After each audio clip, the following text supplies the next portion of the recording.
Argentine superstar Lionel মেসিকে যখন Neymar সম্পর্কে জিজ্ঞেস করা হয়, তিনি বলেন, কোনো সন্দেহ ছাড়াই নেইমার জুনিয়র বিশ্বসেরা এবং আমি তাকে মন থেকে খুব পছন্দ করি। এবং আর্জেন্টাইন মিডফিল্ডার রদ্রিগো ডি পল বলেছেন, যারা নেইমার জুনিয়রকে ভালোবাসে না তারা ফুটবলই বোঝে না। ফ্রান্সের বিশ্বকাপ জয়ী কিলিয়ান এমবাপ্পে বলেছেন, নেইমার শুধু ফুটবলের রাজা নয়, মহারাজাও বটে। আর্জেন্টাইন গোলকিপার এমিলিয়ানো মার্টিনেজ বলেছেন, আমি নেইমার জুনিয়রের অনেক বড় ভক্ত। আর্জেন্টাইন বিশ্বকাপ জয়ী তারকা ডিয়েগো ম্যারাডোনা বলেছেন, আগামী 10 বছরে 10 জন মেসি আসবে, কিন্তু আগামী 10,000 বছরেও একজন নেইমার আসবে না।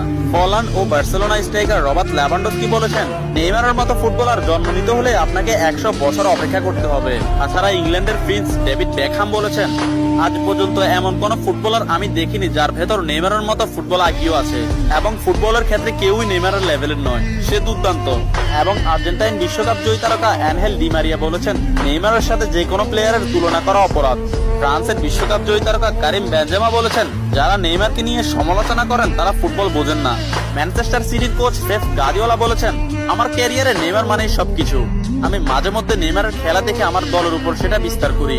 এবং স্পেনের বিশ্বকাপ জয়ী তারকা জেরার্ড পিকে বলেছেন, নেইমার ইতিহাসের সেরা খেলোয়াড়। অন্যদিকে লা লিগা সভাপতি তাবাস বলেছেন, নেইমার লা লিগার সম্পদ। এক সাংবাদিক ব্রাজিলের